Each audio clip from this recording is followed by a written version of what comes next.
Hello everyone, केमिट्यूब में आपका स्वागत है।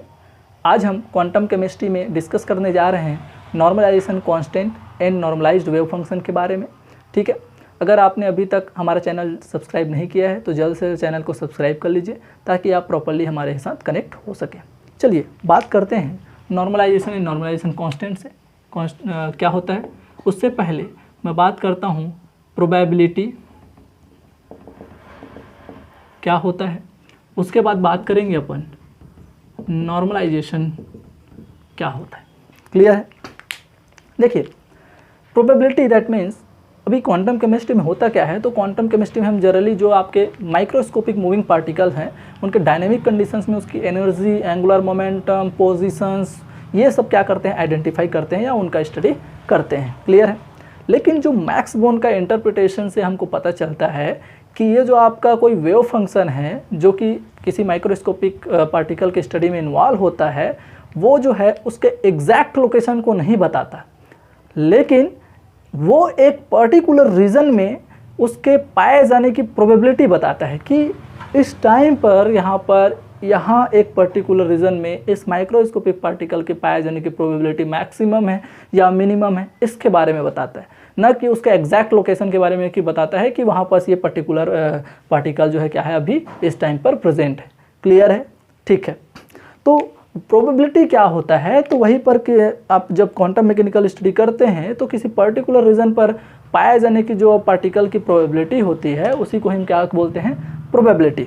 ठीक है, इसको कैसे डिफाइन किया जाता है, तो प्रोबेबिलिटी को डिफाइन किया जाता है mn, और ये हो जाएगा आपका Sai star psi d tau. ठीक है, जहाँ पर m और n क्या है, तो जो जिस रीजन में आप स्टडी कर रहे हैं उसका क्या है, वो लिमिट है, और आपका साई जो है उस जो वेव फंक्शन लेकर के स्टडी कर रहे हैं वो, और साई स्टार जो है कॉम्प्लेक्स कॉन्जुगेट ऑफ साई, और डी टाउ जो होता है वॉल्यूम एलिमेंट को रिप्रेजेंट कर रहा है। अब बात आता है नॉर्मलाइजेशन की। तो नॉर्मलाइजेशन क्या होता है, अगर इसी प्रोबेबिलिटी का जो उस पर्टिकुलर रीजन में जो आप स्टडी कर रहे हैं Sai star psi d tau, इसका वैल्यू अगर आपका 1 हो जाता है उस एंटायर स्पेस में जहाँ पर आप क्या कर रहे हैं, स्टडी कर रहे हैं, तो इसे बोला जाता है, इस कंडीशन में बोला जाता है psi act as normalized wave function. Clear है भाई? ठीक है। अब देखिए, अब यहाँ पर अगर मैं बात कर देता हूँ कि P is equal to mn psi star psi d tau, इसका अगर वैल्यू 1 नहीं आता तो इस कंडीशन में बोला जाता है psi not normalized wave function. मतलब ये साई जो है इस कंडीशन में नॉर्मलाइज्ड वेव फंक्शन की तरह बिहेव नहीं कर रहा है। अब बात आती है कि अगर ये वेव फंक्शन जो है नॉर्मलाइज्ड वेव फंक्शन की तरह एक्ट नहीं कर रहा है तो हम कैसे उसको नॉर्मलाइज्ड वेव फंक्शन में कन्वर्ट करें। तो इसके लिए यूज़ में लाया जाता है आपका नॉर्मलाइजेशन कांस्टेंट। क्या यूज़ में लाया जाता है? नॉर्मलाइजेशन कांस्टेंट, जिसको किससे रिप्रेजेंट किया जाता है, n से। अब ये जो नॉर्मलाइजेशन कांस्टेंट होता है वो n क्या होता है, तो n को रिप्रेजेंट किया जाता है 1/√mn Sai star psi d tau. Clear है? इसका मतलब ये है कि जो भी आप इसका सॉल्यूशन निकालेंगे 1 नहीं आया मतलब वो नॉर्मलाइज नहीं है, तो जो भी इसका सॉल्यूशन आया है उसको अगर मैं 1/√, में उस सॉल्यूशन को रख दूं तो वो जो आपका क्या कहला जाएगा, उसके लिए नॉर्मलाइजेशन कांस्टेंट कहलाएगा। अब नॉर्मलाइजेशन कांस्टेंट आप आइडेंटिफाई कर लिए, उसके बाद अगर प्रोबेबिलिटी चेक करते हैं इस नॉर्मलाइजेशन कांस्टेंट के साथ, दैट मीन्स n को मल्टीप्लाई कर दो n साई के साथ, और यहाँ पर अगर आप प्रोबेबिलिटी चेक करते हैं तो इनके लिए आपका क्या हो जाता है, वैल्यू 1 के बराबर हो जाता है। तो मैं बोलूँगा इस कंडीशन में मेरा साई क्या है, आपका नॉर्मलाइज्ड वेव फंक्शन की तरह एक्ट करेगा। क्लियर है? ठीक है। आप साथ ही साथ अपना नोट्स भी बनाते जा सकते हैं। अब मैं आपको कुछ क्वेश्चंस कराता हूं या फिर कुछ एग्जांपल्स लेकर के आपको नॉर्मलाइजेशन कांस्टेंट और नॉर्मलाइज्ड वेव फंक्शन आइडेंटिफाई करना सिखाता हूं। तो बने रहिए वीडियो के लास्ट तक और आप अच्छे से इन चीज़ों को समझें। चलिए बात करते हैं, ठीक है। चलिए मेरा एग्जाम्पल है फर्स्ट, एक फंक्शन है x और लिमिट दिया हुआ है, लिमिट है मेरा 0 से 1। अब वो पूछ रहा है कि ये जो फंक्शन x लिया है क्या वो नॉर्मलाइज्ड फंक्शन है, और अगर नॉर्मलाइज्ड फंक्शन नहीं है तो आप नॉर्मलाइज्ड फंक्शन क्या होगा उसके लिए, क्लियर है भाई, ठीक है। अगर नॉर्मलाइज्ड फंक्शन आप आइडेंटिफाई कर लिए तो आपको क्या आइडेंटिफाई करना पड़ेगा, नॉर्मलाइजेशन कांस्टेंट। तो देखिए सभी को हम कैसे आइडेंटिफाई करते हैं। सबसे पहले आपको पता है कि प्रोबेबिलिटी बराबर मेरे को चेक करना है उस फंक्शन में लिमिट क्या दिया हुआ है। देखिए फार्मूले में वैल्यू रख देता हूँ, 0 और 1 मेरा लिमिट है। साई का वैल्यू क्या दिया है, x, आयोटा नहीं है तो साई और साई स्टार दोनों का वैल्यू सेम, तो x that means x square. ये लीजिए वॉल्यूम में एलिमेंट आपका dx, ठीक है। चलिए बात करते हैं इसका सॉल्यूशन क्या होगा। तो आपको पता है इसका कुछ नहीं, इसका डिफरेंशिएशन ही तो होगा 0 से 1 के लिमिट में। तो आपको पता है कि x की पावर में जब 2 है या x की पावर में n है तो उसका डिफरेंशिएशन करते हैं तो x की पावर में n + 1 अपॉन n + 1। तो इसका सॉल्यूशन क्या आने वाला है, तो सबसे पहले तो 2 + 1 कांस्टेंट बाहर, और ये होने वाला है आपका x n + 1 that means 2 + 1, limit आपका क्या होगा 0 से 1, क्लियर है। तो अल्टीमेटली ये क्या हो गया आपका 1/3, और ये हो जाएगा आपका x का वैल्यू रखेंगे एक बार upper limit minus lower limit, तो ये हो जाएगा आपका 1 की पावर में 2 + 1 = 3, तो 1 की पावर में 3 माइनस 0 के पावर में 3। तो इसको अगर आप सॉल्व कराएंगे तो देखिए यहाँ पर 1 से आप 0 को घटाएंगे तो 1 ही आएगा, तो इसका सॉल्यूशन अल्टीमेटली क्या आया 1/3। देखिए तो आपको पता चल रहा होगा कि इस फंक्शन को लेकर के मैं अगर प्रोबेबिलिटी का फाइंड आउट कर रहा हूँ तो उसका वैल्यू 1/3 आ रहा है। दैट मीन्स 1 नहीं आया, और 1 नहीं आया मतलब ये फंक्शन नॉर्मलाइज्ड वेव फंक्शन की तरह बिहेव नहीं कर रहा है। कहाँ पर 0 से 1 के बीच जो लिमिट है हम जहाँ पर स्टडी कर रहे हैं वहाँ के लिए, क्लियर है। तो हमको क्या पता करना है, पहले नॉर्मलाइजेशन कांस्टेंट, और नॉर्मलाइजेशन कांस्टेंट अगर पता चल गया तो उसको अगर मैं क्या कर दूँ, उस जो वेव फंक्शन है जो हमको दिया हुआ था उसे मल्टीप्लाई कर दूँ तो वेव फंक्शन जो है क्या कहलाता है, नॉर्मलाइज्ड वेव फंक्शन में कन्वर्ट हो जाता है, क्लियर है, ठीक है। चलिए तो देखिए यहाँ पर 1/3, तो नॉर्मलाइजेशन कांस्टेंट का भी मैं फार्मूला क्या लिखा था, तो नॉर्मलाइजेशन कांस्टेंट n = होता है 1/√mn साई डी टाउ। तो इसको सॉल्व किया अभी तो ये क्या हो जाएगा आपका, इसको सॉल्व किया तो मेरा क्या मिला 1/3, ठीक है। तो इसको अगर मैं आपको सॉल्व करूंगा तो ये √3 ऊपर चले जाएगा, तो ये इसका आंसर क्या है आपको √3। तो ये √3 क्या है आपका नॉर्मलाइजेशन कांस्टेंट हो गया इस वेव फंक्शन के लिए। तो बताइए अगर मैं साई को, देखिए यहाँ पर जो मेरा पुराना साई है, चलिए मैं इसको क्या लिख लेता हूँ psi n, that means normalized, ठीक है, ये लीजिए, ठीक है। तो यहाँ पर साई, इस जो वेव फंक्शन साई दिया हुआ है उसको मैं n से मल्टीप्लाई कर दूँ, दैट मीन्स ये n, तो यहाँ पर ये क्या हो जाएगा, तो ये हो जाएगा n का वैल्यू निकला है √3 और साई क्या दिया हुआ है x, दैट मीन्स इस कंडीशन पे ये जो है एक पर्टिकुलर वेव फंक्शन क्या निकल गया मेरा normalized wave function psi n, यहाँ पर कैपिटल n से शो कर लेते हैं, साई n = हो जाएगा आपका √3x। ये जो आपका वेव फंक्शन है मैं बोलूँगा इसका रिजल्ट जब फाइंड आउट करोगे तो ऑब्वियसली 1 आएगा, क्लियर है। प्रोबेबिलिटी फाइंड आउट करेंगे तो इस रीजन पे 1 ही आना है। तो मैं क्या बोलूँगा कि ये मेरा क्या हो गया आपका नॉर्मलाइज्ड वेव फंक्शन की तरह अब एक्ट करेगा। तो कह सकता हूँ मैं कि x नॉर्मलाइज्ड वेव फंक्शन की तरह बिहेव नहीं करेगा इस लिमिट पर, बल्कि √3x जो है नॉर्मलाइज्ड वेव फंक्शन की तरह एक्ट करने जा रहा है, क्लियर है। आप चेक कर सकते हैं प्रोबेबिलिटी जब निकालेंगे इस वेव फंक्शन को लेकर के तो वहाँ पर उसका वैल्यू 1 ही आएगा, क्लियर है, ठीक है। चलिए अब अपन क्या करते हैं, एक सेकंड एग्जांपल सॉल्व करते हैं और देखते हैं कि उसके लिए क्या सॉल्यूशन आ रहा है। चलिए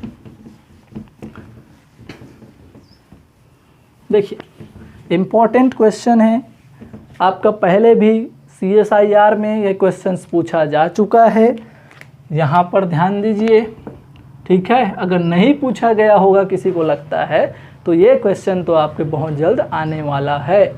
देखिए साइन = दिया है साइन nπx/L, लिमिट है आपका 0 to L, क्लियर है। वो पूछ रहा है क्या ये वेव फंक्शन जो है नॉर्मलाइज्ड वेव फंक्शन है, और अगर नॉर्मलाइज्ड वेव फंक्शन नहीं है तो नॉर्मलाइज्ड वेव फंक्शन क्या होगा, क्लियर है भाई, ठीक है। तो हमको क्या करना है, इसमें अप्लाई कर देना है ये रूल।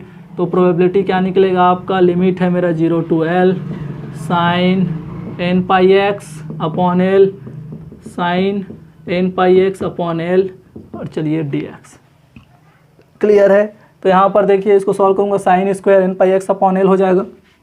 तो प्रोबेबिलिटी ये हो जाएगा आपका 0 से L sine square n pi x upon L.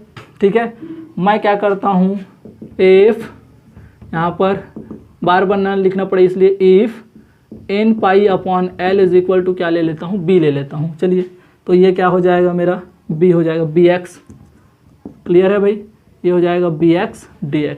अब आपको पता होगा साइन स्क्वायर बराबर क्या होता है, साइन स्क्वायर bx बराबर, तो ये होगा आपका 0 से L 1 minus cos 2bx upon 2, ठीक है, dx। क्लियर है भाई। तो यहाँ से आपका 1/2 तो कॉमन है, तो ये बाहर निकल जाएगा, ये हो जाएगा आपका 0 से L, और ये dx जो है बारी बारी से यहाँ पर लिनियर ऑपरेटर है, इसको ऑपरेट करेगा और इसको ऑपरेट करेगा, मतलब मल्टीप्लाई कर सकते हैं आप अंदर। तो ये हो जाएगा आपका dx और बीच में माइनस, तो minus 0 to L cos 2bx। Clear है, और ये हो जाएगा आपका dx। ठीक है भाई, चलिए। तो अब जब आप इसको सॉल्व करेंगे आप, तो इसका सॉल्यूशन क्या आने वाला है, तो ध्यान दीजिए, इसका सॉल्यूशन आने वाला है आपका, ये हो जाएगा आपका 1/2 और ये x 0 to L, ठीक है, माइनस ये हो जाएगा अपन 1/2b। क्लियर है, और ये हो जाएगा आपका साइन 2bx, और ये हो जाएगा आपका 0 to 1। ठीक है, चलिए अब क्या करना है, अब आपको लिमिट लगाना है। तो लिमिट जब आप लगाएंगे तो क्या करेंगे भैया, तो ये हो जाएगा आपका 1/2, x के जगह में क्या हो जाएगा l, अपर लिमिट माइनस लोअर लिमिट क्या है 0, माइनस 1/2b, और b का वैल्यू क्या है आपका n पाई x, तो ये हो जाएगा आपका n पाई और x बटे में क्या है आपका l, तो ये ऊपर आपका क्या हो जाएगा l, ये मैं आपका सॉरी x नहीं है, ठीक है, n पाई अपॉन l को मैं उसके जगह में रख दिया। तो यहाँ भी अपन वही कर लेते हैं, साइन 2n पाई, तो ये हो जाएगा आपका n पाई अपॉन l, और ये हो गया x। ठीक है, एक बार क्या होगा आपका upper limit minus sine 2n pi 0 upon l, x का वैल्यू मैं आपका लोअर लिमिट रख दिया तो 0, तो ये l से l कैंसल। क्लियर है, और आपका ये साइन 0 हो गया, तो साइन 0 का तो वैल्यू क्या होता है आपका, तो ये होता है आपका 0। क्लियर है भाई, ठीक है।